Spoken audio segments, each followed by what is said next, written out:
we'll wing it. Let's wing it a little bit. Speaking of winging it, we're live. I love winging it. Hold on. Let me actually hit the record button here. Okay. On the local side. And then we'll do the full official intro.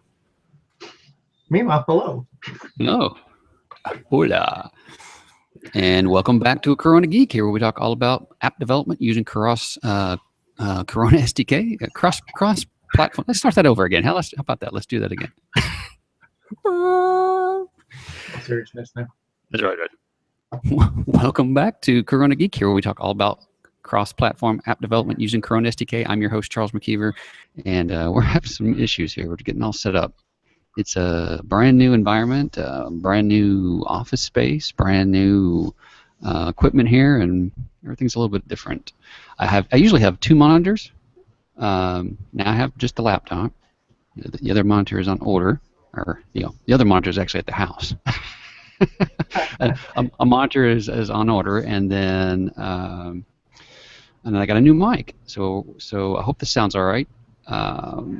Basically, I'm here in the Perk office in downtown Austin, and it's one of these, like everybody's got a desk or a cube, but it's like there's no walls, right? So you can kind of like look up and see people across the room. So I'm trying to focus here. Yeah, well, work in a space that's the purpose of this microphone really is to sort of isolate the audio to me, not pick up the rest of the room, and then of course I'm trying to not bug anybody else around me as we do this, right? So it's an interesting mix. Conference room or something there? We do, but it's always in motion. I mean, it's always it's one of those always booked conference rooms. Yeah, so just as a backstory for everybody, because this is new to all of us, right?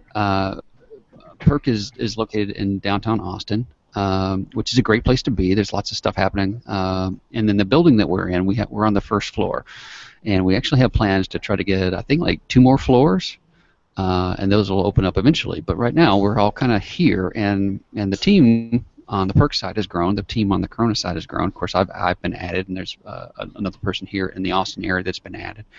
And they were already kind of cramped for space to begin with. So it's kind of like, okay. You're not making anything better for anybody there, are you, Charles? Yeah. Everybody's been really friendly.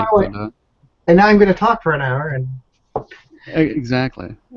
So yeah, and along those lines too, we want to change the show format as we go. Maybe have some more interviews, have shorter form content, stuff like that. So I think we'll be making some changes over time. But yeah, the conference room. There's a conference room to my left, and there is a conference room in the back of the office. But every time I go to look to see if they're open, they're not. So yeah. It's amazing how that is. When I worked at Intel. When I first started working over at the new campus here, it was new at the time. Let me back up. I worked at Intel for a while, worked at an old campus, got moved to a new campus. It was great. Dozens and dozens of conference rooms, right? You could always get one. 2 years later, good luck. Right. Like you had to get them days in advance. People just love to use the conference rooms for meetings and whatever. I don't know what else they're doing there, but.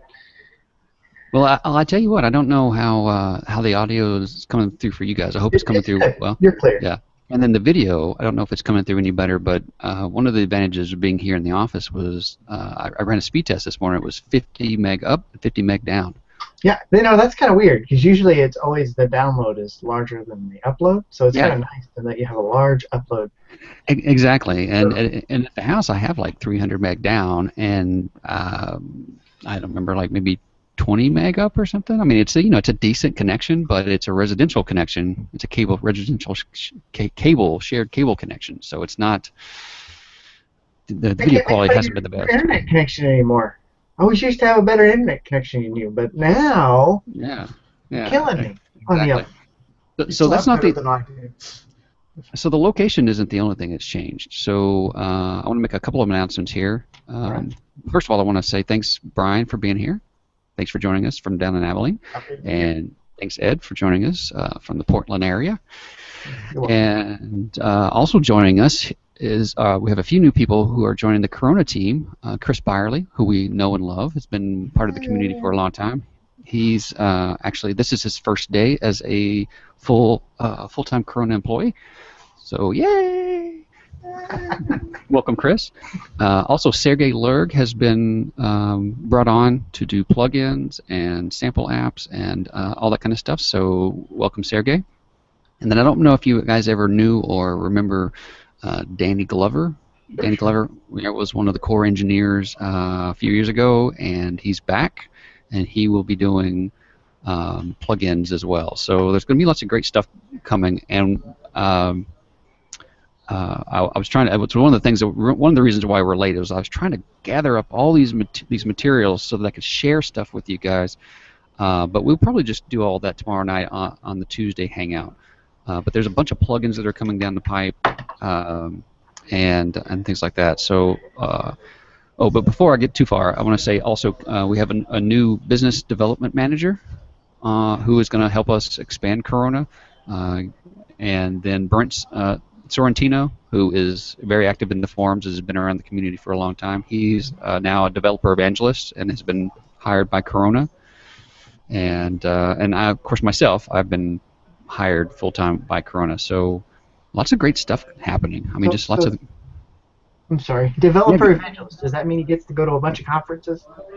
Well, he's in Hawaii, so he's already kind of like he's already tapped out on his on his goodness there, his awesomeness. So I don't know. We'll see. It's just we're definitely going to go to GDC. That's one of the things that we've already got on the books. Apps World is one of the things we already got on the books. Then we've got a bunch of events here locally that we want to go to. So we're just trying to put it all in the calendar. One of the things that's interesting is Perk already goes to a lot of different events. So they go to the Mobile World Congress in Barcelona, and they go to all these other events. So what we want to do is sort of do tag Corona along with that, and say, okay, well, we're already paying for the space, and then what we'll do is we'll also have a portion of the booth will be for Corona. So if you're kind of coming in and looking for monetization options and you haven't selected a platform yet, or you're looking for different choices, you can say, oh, well, here, take a look at Corona. So yeah, definitely a lot of exciting things going on. Okay, well, hey, let's move on. I definitely want to invite everybody to come out tomorrow night, Tuesday, at it's 8 p.m. Central Time, which is 6 p.m. Pacific. You can come out and join us. We're going to have a Roundtable Corona Geek that we have I don't know. We've had it every week, but here during the holidays we had it kind of off and on. But we'll have it tomorrow night, and we'll talk more about all the things that are going on in the Corona community. Can you guys hear the background noise there? Can you hear the voices and stuff? A little bit. A little bit. So this Yeti, just as a side note for anybody who wants to do voiceovers or anything for their apps and stuff, this Yeti has 4 different settings, and one of them is supposed to localize the audio to just my voice and not get all the other surrounding sounds. So I think based on the feedback that I've received so far, I think it's doing a pretty good job. So, we'll see. We're only getting I'm only hearing a little bit of bleed through every once in a while. Yeah, so it's like obviously, yeah, and obviously I'm in an office, so it's a soundscape is what I think the term. It's a nice texture. It makes it kind of hard. I do not envy you the initial challenge of going from having a quiet studio where you're completely in charge, you can be as loud as you want to. Yeah. So exactly. So it's going to be interesting. Okay. Well, one of the things that we were doing before the holiday break was we had started a series on game development for twin-stick shooters, and we went and looked at the dynamics of geometry wars. We kind of broke down the obstacles, the enemy types, the shooting mechanics, all that kind of stuff like that, and that is basically what we're going to use as a model for our game. And Ed has already kind of lined out everything, and we're going to go through that starting today. So you can also, if you check the show notes, there's source code that you can already download and play with and see how the game works. And then apart from that, we just need to get into the code. So Ed, do you have a starting point that you want to kick things off with? Yeah, sure, I do. Actually, before I start, I wanted to make a small announcement. Let me just get my Yeah, act just together here. yeah, I was absolutely. just together. Um, Let me show my screen so that'll speed things up. Screen share. Hide the cruft on my screen that you don't want to see. Somebody asked a question last week, which led me to think, hey, I've got an answer for that, but I haven't really finished it up. And by what I mean is that I had a product that I was going to make and sell at one time, and I kind of put it off. And what it was a very small expansion or extension to the Composer scene library. And what it did was it gave you a quick way to stitch a bunch of scenes together and then make them support swiping, basically. So I read the guy's answer or question, and I said, hey, you can really do that pretty easily, but it's not exactly what you're asking. One thing I notice a lot in the forums, sidetrack here, is they'll ask a question based on their understanding and experience. And then they'll go a little bit down the road framing everything based on how they think it works. So his question was based on how he thought things worked. So I had to first tell him that's not exactly right. And then what I said was, it's pretty easy to do. You could do this with a touch input and some yada, yada, yada. And it didn't really help the guy out. So what I said finally was, instead, I'll just release this thing, and that's what I'm doing. I did it last week, and I wanted to announce it on the show.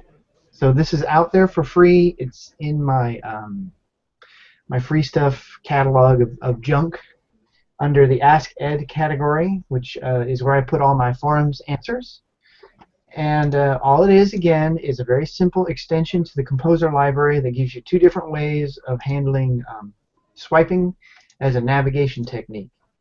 And that's pretty much it.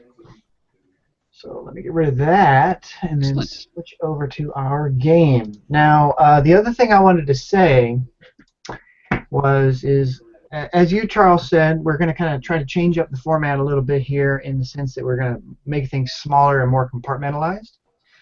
And to that end, I'm going to limit what I'm talking about today because I want to keep it short and sweet.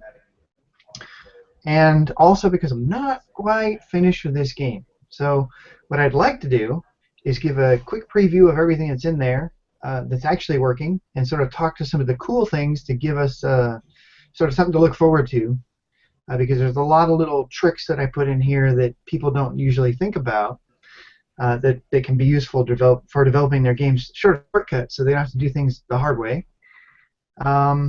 And then I don't want to get too deep into this code until it's a little better polished.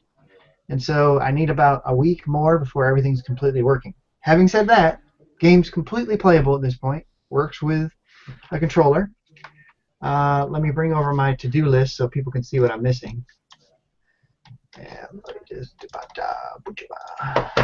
make this bigger so you can read it. So from last week, one of the things that we talked about so this is a shooter, and in the shooter you have your little dude flying around, and let me unpause it, and you shoot wherever you want to. You move around, and another option is to use a mine, and you can see the symbol for the mine up here. Now I currently have one mine in my inventory. However, I do not have the button map for mines yet, so you can't actually disperse a mine.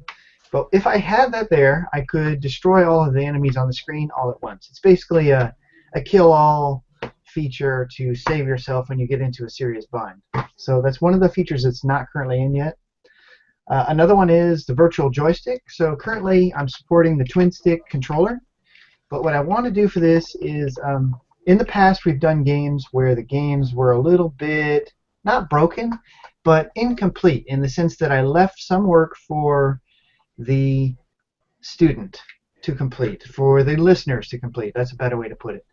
And this time around, what I'd really like to do is release a very complete functional game that works uniformly across OS X, Windows, as far as desktop releases go, in the simulator, and on mobile devices. And to that end, what I need to do is I need to support both twin stick and then virtual joysticks, which we talked about last time, which is basically just going to be a couple of circles on each side of the screen where you can touch them, and there'll be a little dot inside that represents the joystick itself. And so what we'll get when I put that in there is the game itself will detect if it's on desktop distribution, or if it's running in the simulator, or on a mobile. And in the case of mobile, it will turn off the code for the gamepad, and it will enable the code for the virtual joystick and a couple of other things. Besides that, and that's what this business about the platform auto sensing is, there are a couple more interface changes I need to make. For example, the option screen has, well, no options. So we need to add sound and hook that up to the option screen. Currently, it also doesn't have difficulty ramping, so it just starts off at the difficulty I've set it at manually, and it doesn't get any harder or easier. And that needs to definitely change, because we talked about last time that it starts off simple, quickly ramps up, and then when you die, it ramps back temporarily, and then ramps back up to the last difficulty very quickly, so that you get a little breather, and then you're fully engaged again. So you don't have this sense of like, oh, now I have to start over from zero, and it takes forever to get hard. No.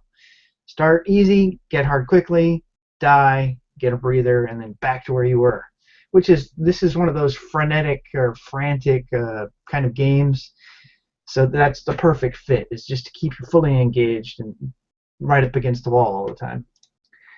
I talked also last week, one of the things I'm still doing in this game is experimenting with a technique that I don't personally use and don't fully subscribe to, but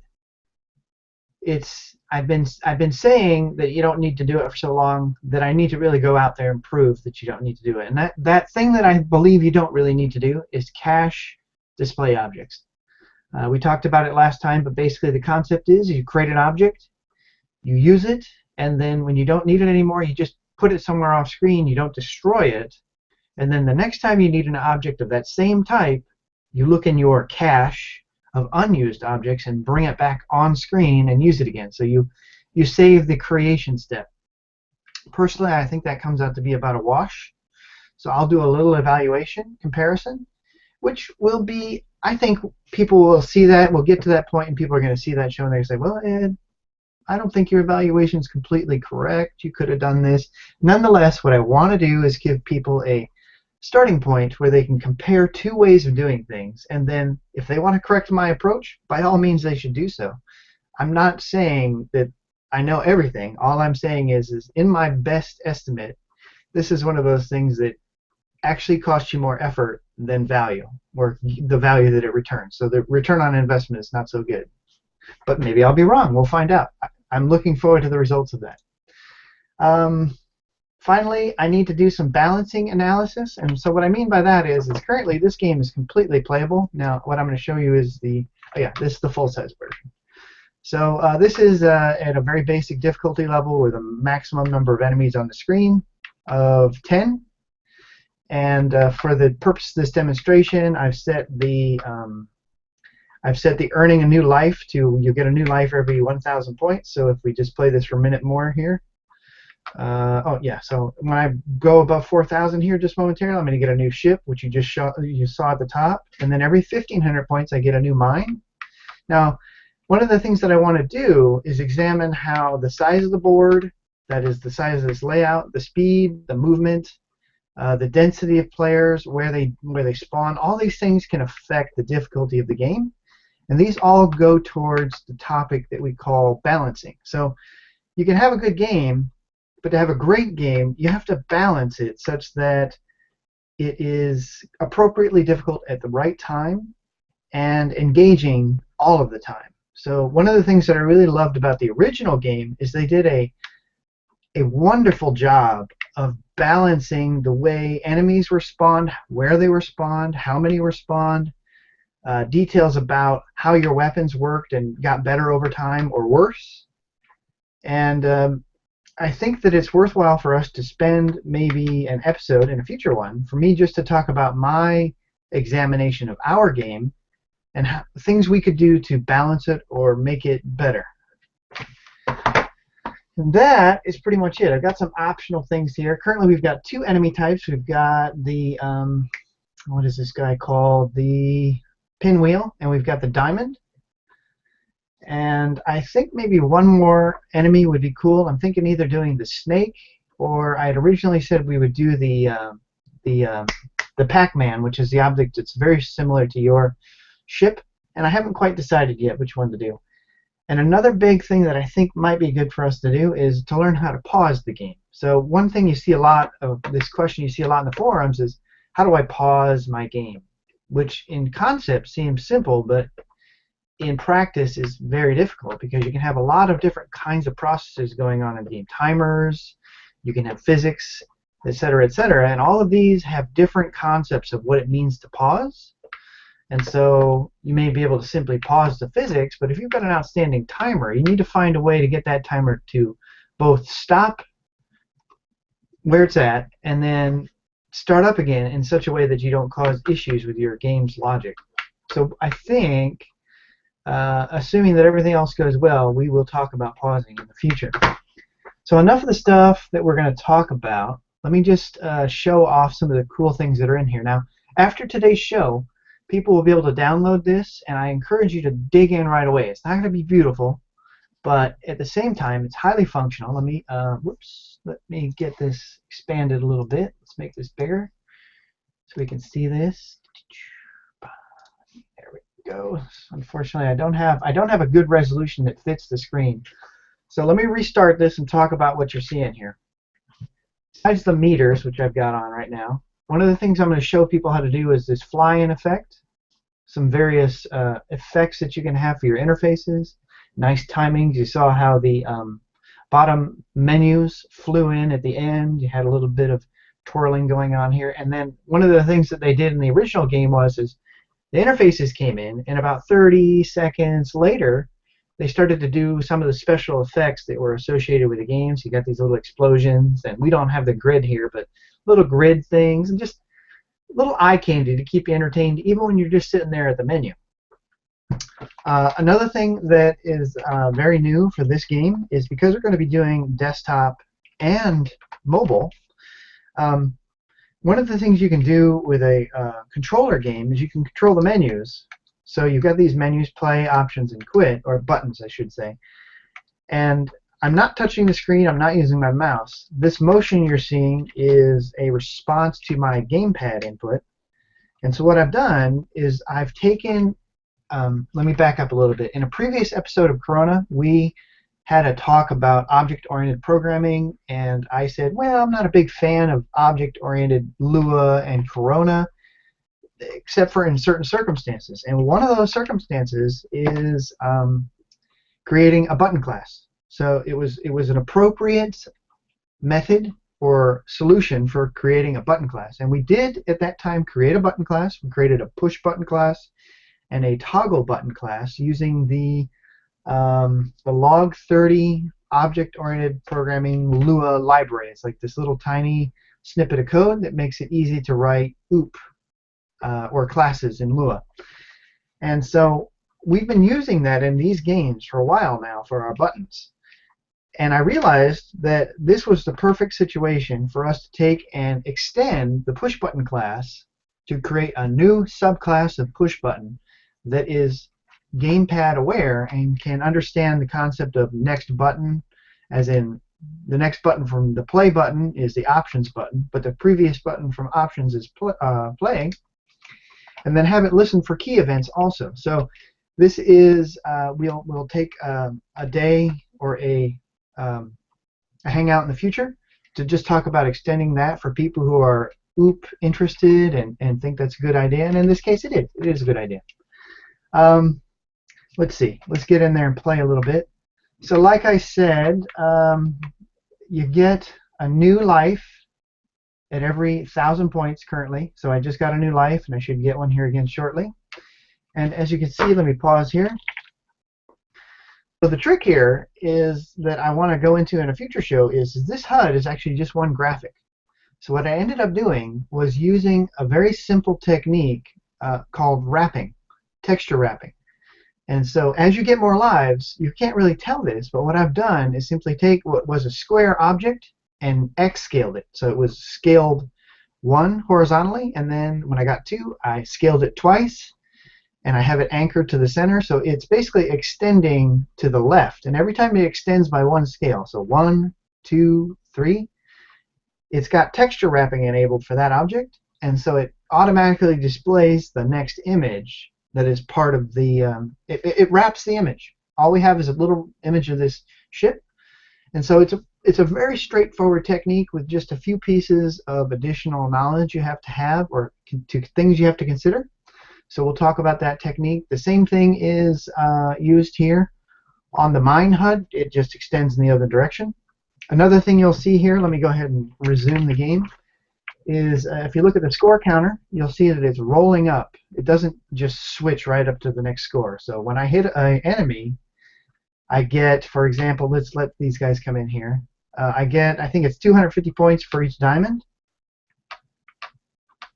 and 150 points for the pinwheels. I can't remember what I set them at right now.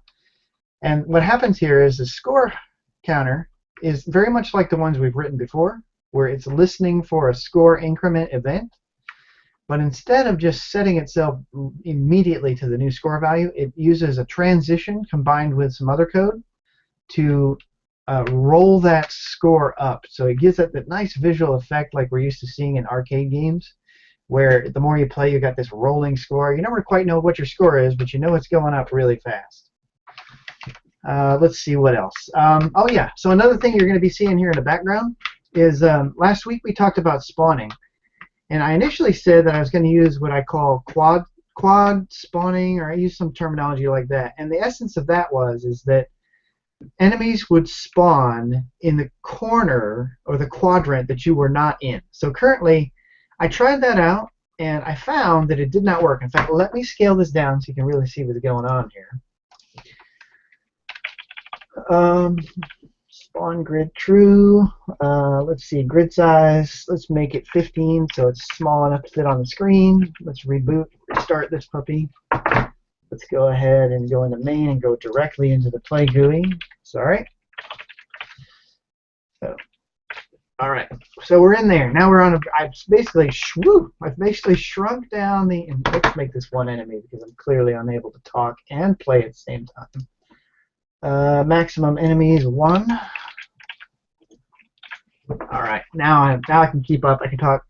So what you're seeing here is I shrank the board down by just adjusting some metrics in common to make the grid sizes much smaller. And as a side effect, then the whole board itself generates so small that it fits on the screen. Now, let me point out some of the things you're seeing here. You're seeing these red bits here and green bits, and you see as I move my ship, they turn these little squares turn red, or sort of red.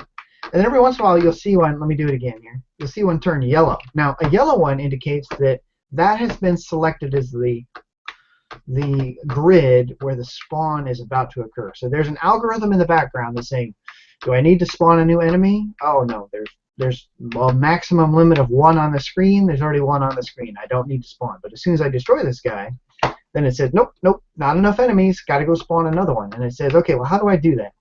Now the way I do that, it's going to kill me. I'll get back down to the middle. Let me pause this. So what I've done is this goes to actually a question that I got, and I get this question in the forums all the time in various formats, not to me specifically, but I try to answer them when I can, because I've answered it once. I have the answer in my back pocket.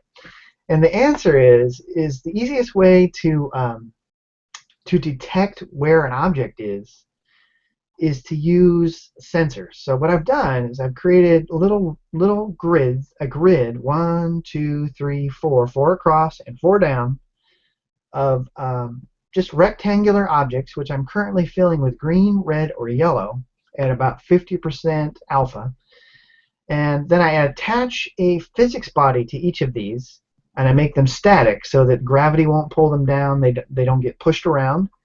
And then finally what I do is I make them a sensor. And what that says is you basically detect collisions, but you don't respond. You don't push things, you don't get pushed. None of the responses occur, just the detection. So then what I'm using this for is I have a grid where I know the exact center position of each one of these elements within my grid. So let me restart this and move up here. So I'm in the corner, get on one of them. So my player is currently over this red one. I know the position of the red one. So when I need to spawn a player, and we'll look at the code later, I'm just telling you in a nutshell. So in a nutshell, what I do is every time I need to spawn an enemy, I look through all the grids and I say, have you been marked as okay to spawn? Basically, when the player is over and it's red, it's been marked as not okay to spawn. But every place else that is green is okay to spawn. So what I'll get is 15 grids where it's okay to spawn and 1 grid where it's not. And then I will randomly select one. So in this case, it randomly selected this yellow one. It found that all these 15 green ones were okay. It selected this one randomly and said, that's where I'm going to spawn an enemy. And then what it does is it says, where's your left side? Where's your right side? Where's your top? Where's your bottom? I will spawn an enemy somewhere within that little tiny boundary. So it takes the whole game board, finds a place where it's legal. Basically, don't spawn it right on top of the player, but spawn it nearby, perhaps, and then spawn within the bounds. So this is a very simple technique to create a spawning mechanism for your games. And the beauty of this, to me, is that you can further refine this by creating smaller and smaller grids. And then you can start to introduce rules. Like you could say, okay, all of these are okay to spawn, but really what I want to do is it's a high difficulty level in my game. And I'll say, choose just the grids that are near to the player. So these are all legal, but I just want you to look at the whole list and go, is it near to the player, within a certain distance? And now refine my pool of okay spawning points to that, and then randomly select one. So what you're doing at that point is you're saying, now I could spawn anywhere, but I'm only going to spawn as close as possible, but not quite on top of my player. Or one thing that they do in the game that I really admire is that let me start this game up again with several enemies, and you'll see that there's a technique you can use with the current game as it is defined. You can sit in a corner, and then you're pretty good, because I know that they're not going to spawn here. And now I have a visual representation, but when the player is playing this, they will eventually discover this concept that no enemies spawn in the very near vicinity, and they'll think, I'll just sit in a corner, I'll be good. Well, the original game that we're cloning is not stupid. They identify that you're in a corner, and they track the fact that you haven't moved for a while, and they will spawn enemies back here. They'll give you a little visual warning. You see how these pop in and they don't start moving right away? At that point, they're no danger to you. But as soon as they start moving, you got to get out of the way. And so what they do is they'll start spawning a bunch of these guys right behind you to keep you from playing this little technique.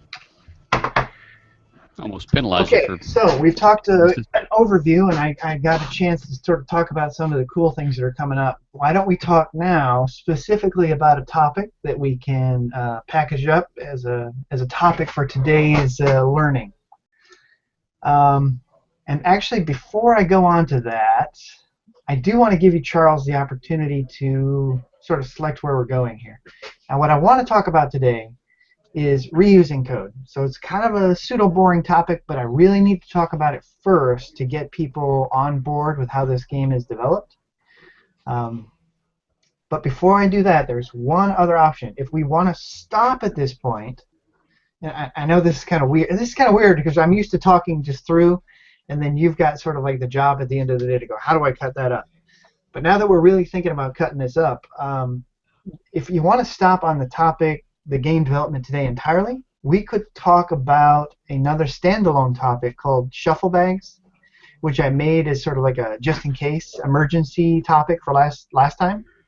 And shuffle bags is a way to get a well-distributed random set of data. For like if you're making a card game or something, you need to have a deck of cards with exactly 52 cards and specific cards, and you don't want to get repeats. Shuffle bags is the way to go.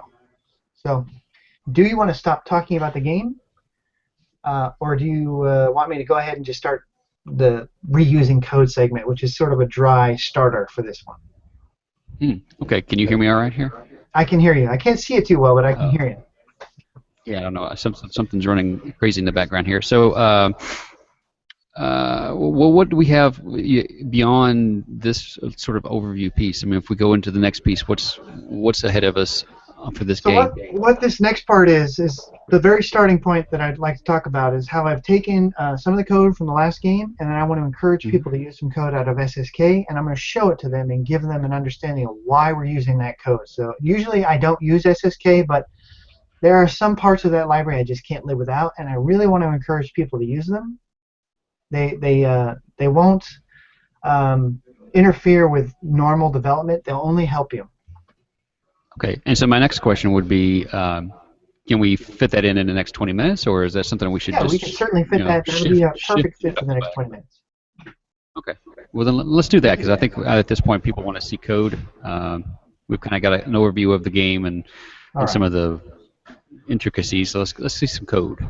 Okay, let me shut her down here, and let's just get this up here so you can see what's going on.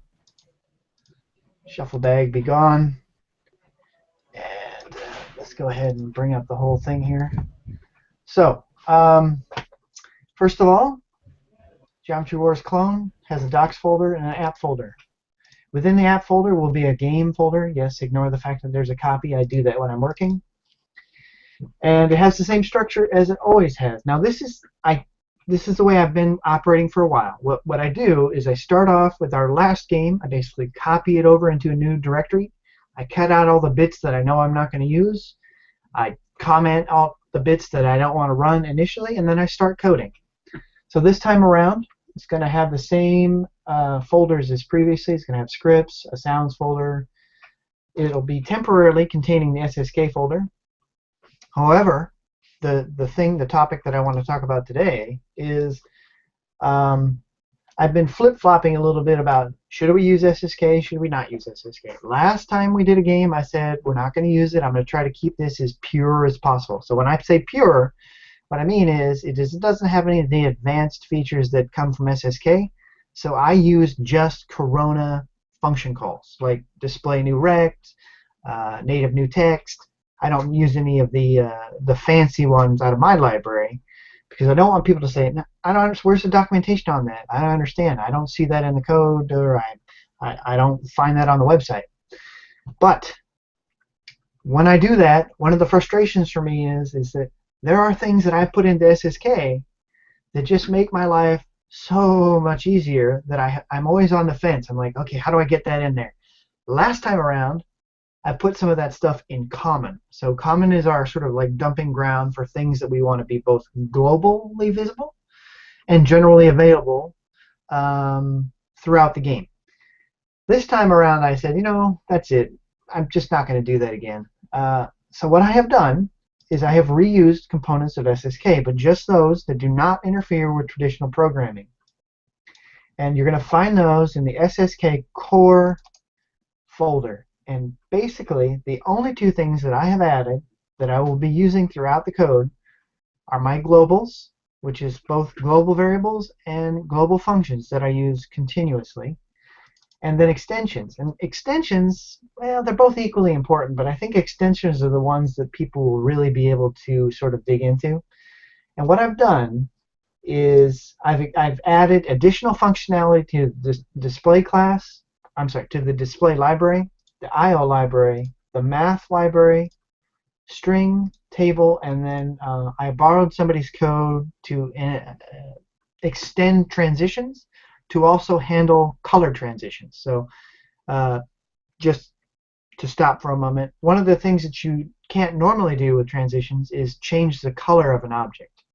Normally transitions can change just one field.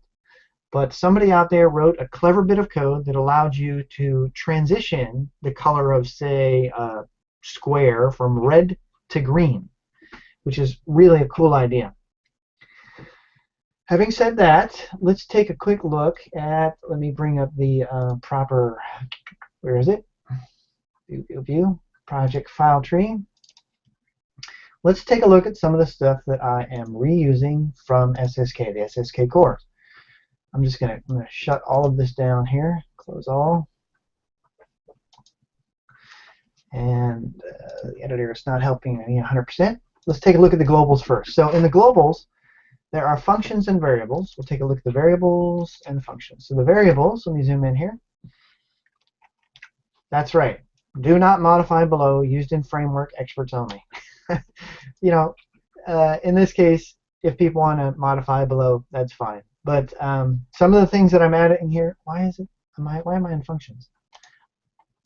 Yes. Okay, so the big one, the numero uno addition is, I've said it many times on the show, I'm a lazy programmer in the sense that I like to have short bits to type. I like to have things quickly available to me. I don't like to do the same calculations over and over.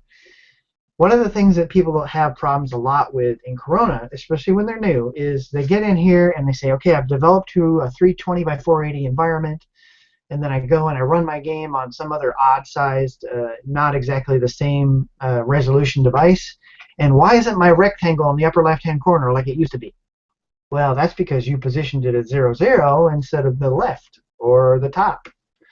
And so, one of the things that I create is a bunch of global variables, very short, like W for width, 8 for height, H for height, and these are shorthand notations to some existing values, and then some other things that are not shorthands. So W is width, i.e. the content width, which is the design width. So if you designed your application to be 320 pixels wide, and that's what you put in config Lua, then display content width will always say 320, even if the device is actually 360 pixels wide. So in addition to that, I like shorthand notation. So there's a global center X, center Y, which is the same as display content center X and center Y. Then, as I was alluding to a moment ago, I have variables called full width and full height, which are the same as actual content. You can see where I'm lazy. I'd rather type out 5 letters than display.actual content width, which is something I constantly mistype and then have to find it in a syntax error that pops up in the middle of something else I was trying to code. It's just me being lazy. These are for some reason here, these formats are coming out a little bit weird.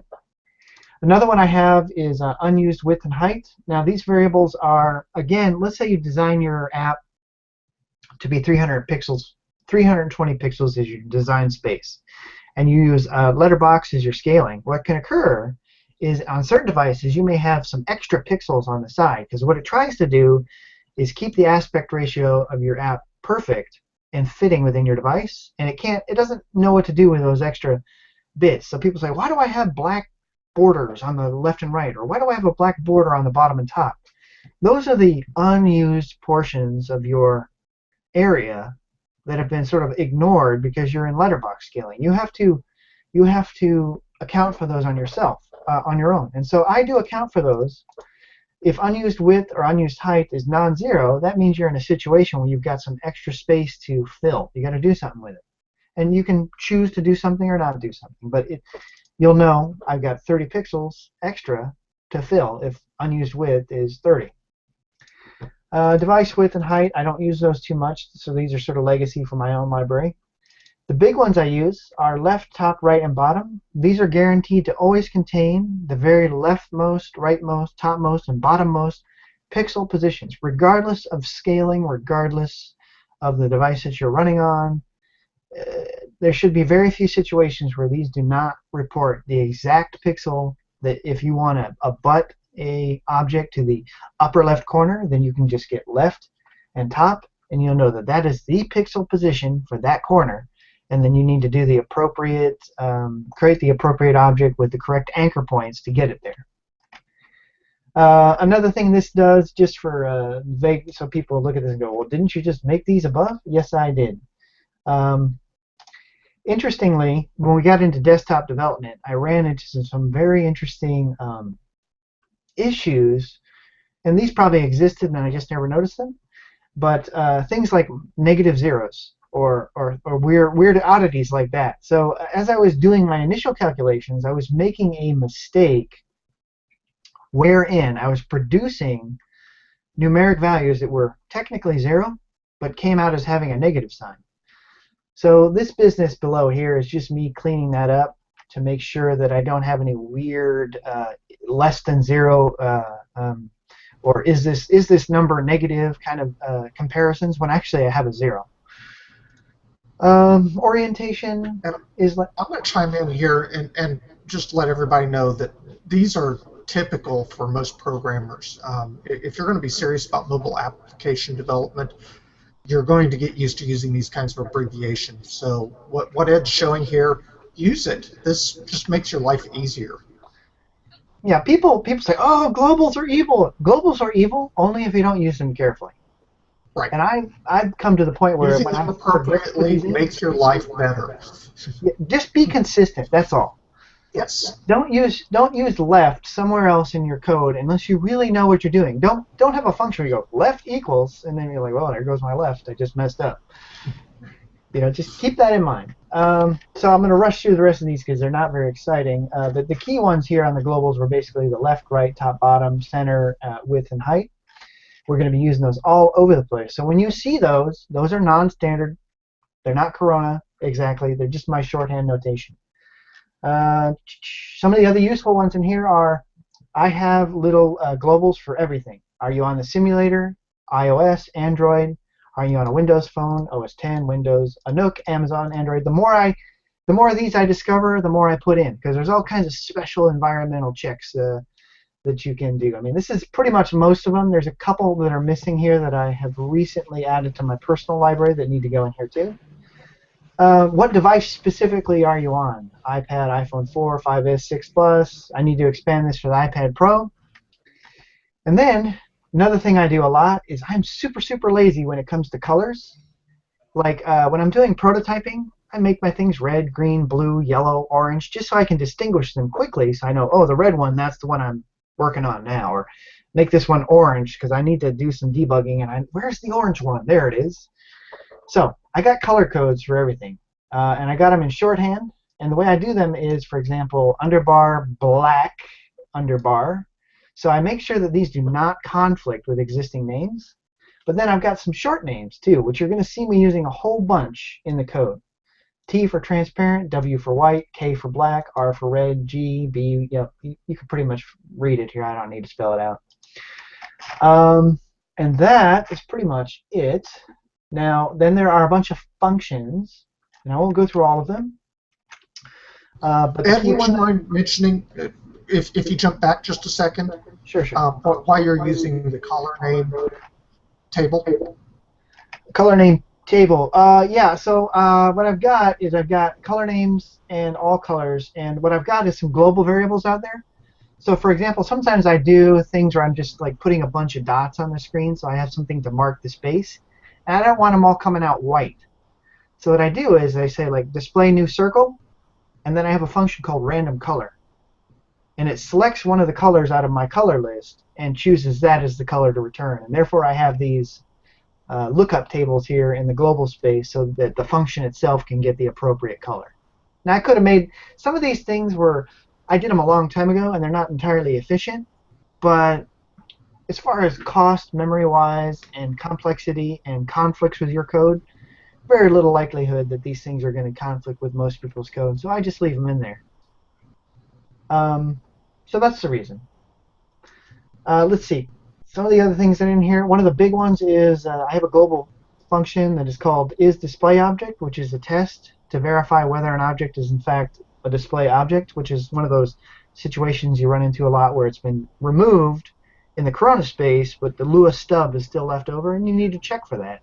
So you don't try to like set velocity on an object that was just recently destroyed or translated or something. Let's see. Next frame, I got that from Sergey. Okay, the big one. Listen, ignore, and auto-ignore. You're going to see me using those a lot. We've talked about these in the past. But these are basically shorthand notation for the runtime add event listener, runtime remove event listener, and post, which is runtime dispatch, but it's a nicer format. It's more legible when I use it, so you can kind of see what's going on. And it's shorter.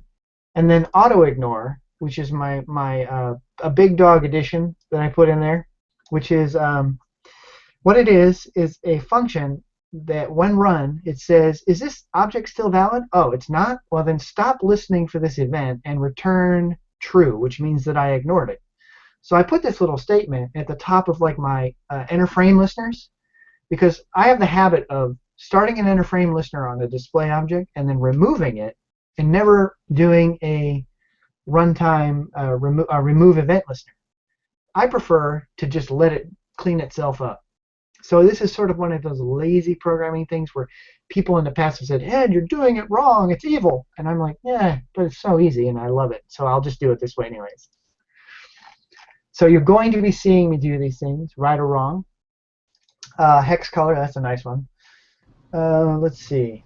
I got some other advanced stuff in here we won't talk about. There's random color. Back on your post. Sure. Is that the same as your?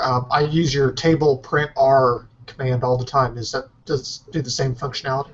No. Post is the runtime dispatch event. I'm glad you brought that up because I'm going to round up my last 5 minutes with the extensions and the table stuff you just brought up. Is I use it all the time. Fantastic. I use it.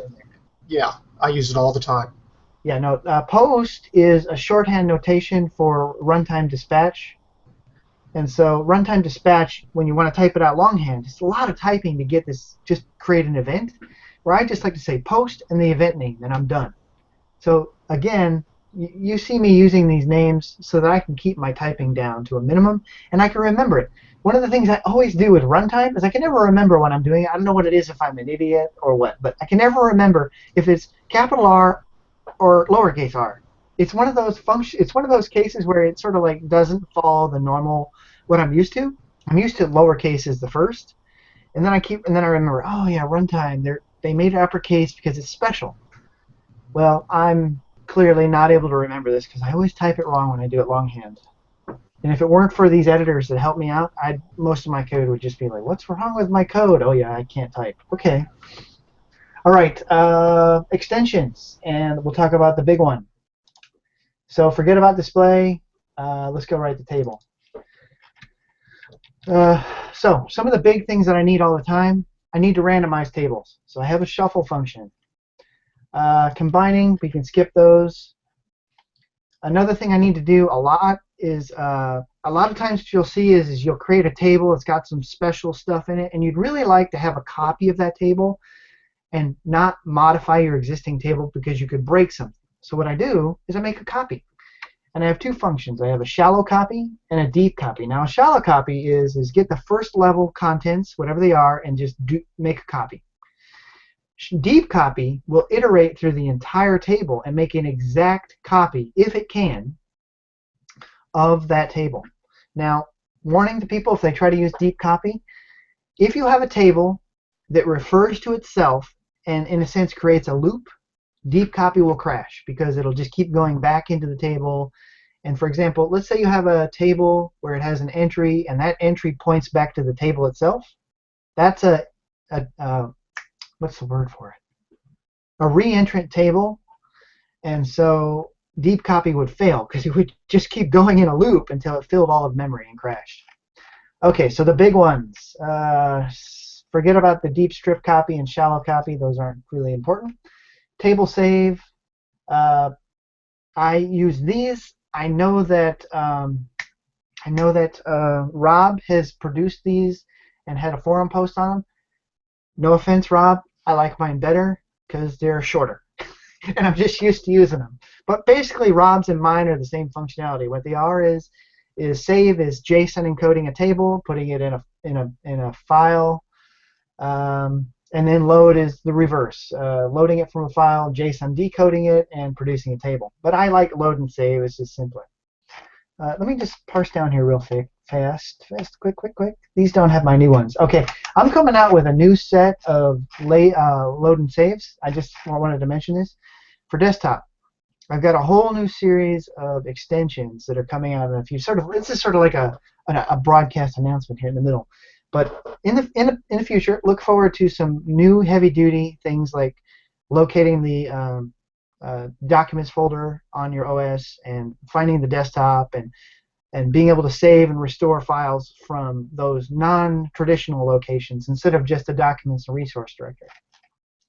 Because I'm finding that in desktop development, you kind of need to be able to do that. Okay, so keep getting sidetracked here, but two functions I cannot... Shoot? Hey Ed, Yeah, yeah. I just wanted to say while we're here is one of the big ways. I mean, we won't be able to go over every piece of code that's in these SSK files, but No, we one of the big pieces of takeaway here is that you can create pieces of reuse code that you can use in each project. Because otherwise, this code that we're seeing here would wind up in line in yeah. your project file someplace and not be reusable and be just really hard to read through and figure out, And error troubleshoot prone. and extend. And Yeah, not yeah, and rotate. error prone. I've Whereas here it's already literally been kind of hundreds of battle tested. thousands of times by now. I mean, in my code. So some of these things I use so much, I know they're bulletproof. They just work. Yeah. So speaking of which, I'm sorry. I keep saying, oh, let's do this in 15 minutes, and then I get excited because some of these things are so. I just want people to use them. But I'll end off with the two that I absolutely want you to use, and the real reason that all of this is in here is there's two functions I cannot live without in my development, and that is TableDump and TablePrintR. Now, I didn't even write the original recursive, which is printr, but I did write the dump function and have improved it over time. Basically, what TableDump does is it gives you a view of the first level of a table. And it says, these are the indices, these are the values of those indices. So, for example, and I'll demonstrate this, make it very simple for people, is let me get the code up here, and we'll go into Gamepad. Where are you, Gamepad? Scripts. And we will run our game, and I'll do both so people can see it. Table.dump event. So we use events everywhere in Corona. And if you're like me, you don't remember everything that comes in these events. You're like, yeah, I know it's got a phase, and it may have a time value, and some other stuff. Well, I can't remember how the spelling was or what it worked. And I'm so lazy, I don't even like to look in the documentation when I could just say table dump, and then I could run my game. Let's go ahead and run this game. And then let me clear the window. All right. And then when I do like that and I push something, my table dump here says, okay, I just got the event, the descriptor is this, the device is this, all of these things. So right there, I know everything that's coming in that the phase is up, the phase is whatever. It's like I don't even have to go look at the docs. I'll just dump it one time. I go, okay, yeah, that's, let's see, what was, oh yeah, key name. That was the thing I was looking for. And left, yeah, that's the value I was looking for. So now I can type that into my code and turn it off, and I'm done. Boom. All right, one line of code. Now that won't come out anymore. And, The other and these one are is, this is an invaluable tool. The dump and the print R, I use them all the time for my client server projects where I'm talking to Chromium and getting responses back, which as Charles mentioned earlier, Chris, who made Chromium, has joined Corona. I'm very excited about that. But these are tools that make productivity so much faster. yeah, if you're not using a debugger, the next best thing is to print as much information out as you can to your console. And these two Yes. functions give the ability to really dig in, because everything is a table in Corona, really. I mean, Yes. besides like a few integer variables and what, everything is basically a table. And sometimes you need to dig in and go, what is in that table? What's going on? So, in dump and then print R, which is basically like dump on steroids, it's the recursive dump. And it does everything dump does, but it digs in, it goes deep. Why is it not running? Print R. Did I not reload it? It's probably because the event's not a very interesting. Oh, it's right above your table dump. Oh yeah, I must be dumping somewhere else. Here it is. Yeah. So this is the recursive one, and it's not that exciting. So I wish I had a more exciting example, but recursive dumps can get. Recursive dumps are essential. You got to be able to read them especially if you're doing client server work. You're Yeah, pulling it's no something good to back know from what the top level record is. You're like, okay, I got the first one, but what's all the crud below? Key resource. Yeah. So that's why these are in here, and I guess I'll close here with saying, if there's one thing that you take away from this project, is that one, please go look at SSK and say, hey, what can I use out of here? Because personally, I've used this stuff now for 3 years. It's been road tested, And especially when it comes down to the globals and extensions portion, which is a very small part. This is like, it's like 1% of SSK. That stuff will help you. I guarantee it'll make your life easier. And the other reason I encourage people to do this is because then I can answer in the forums and I can use SSK terminology and not have to explain what I'm saying every time. So everybody change, convert. I'm trying to convert you all. That's right. All right. So I think that's Well, I think that's all right. Yeah, everything here is meant to make our lives easier. So, so thanks for that. And as you're going through this, it occurs to me that we could probably do a whole show just on functions, just on the globals, everything that's in SSK, right? Because you've spent the time to break down the table save. You spent the time to break down the table dump. And there are nuances to each one of those topics, but we can't cover all of it as much as we want in every show. So we could probably do that just all by itself at some point. That'd be great. Yeah, I occasionally think about it. It's like doing a little video series on the individual parts in lieu of doing documentation, which I absolutely hate doing. Although I've done it many times. I just know you've spent there's a lot of hours represented in those libraries, and as we go through things like twin stick shooters and stuff like that, there's some high level concepts that are like, hey, how do you integrate controllers into your game? There's also the mechanics of the game and how that works, but then there's also these foundational pieces that get used over and over again that we could definitely go in depth on at some point. So anyway, it's all fascinating. That rabbit hole goes deep. It is in fact a deep rabbit hole. I'm not sure there's rabbits in there though. There might be something else a little more scary. Yeah. Exactly. So let's leave it there, and when we'll pick up next week, what are we going to talk about when we come back next week? Actually, I was going to ask you that we not always give a clue, because sometimes. Oh, okay. So, but give me 10 seconds while I think hard about that. That's okay. What we're going to do is we're going to continue our conversation on our twin stick shooter, and that's all you really need. And in the meantime, you go and download the source code, look at what Ed has had produced for us, and look at the SSK material that we covered just a moment ago, and pick up some of the pieces that you think are interesting, and integrate those into your future projects. That's I think the best thing to do at this point. We've always said that you need to just take it apart, break it, own it, and it's yours. So yes, break it. By all means, break it. I encourage everybody to break it. Yeah, it comes as a zip file. The worst thing that happens is you just unzip a new copy and start over. Yeah, you can't learn anything if you don't break it first.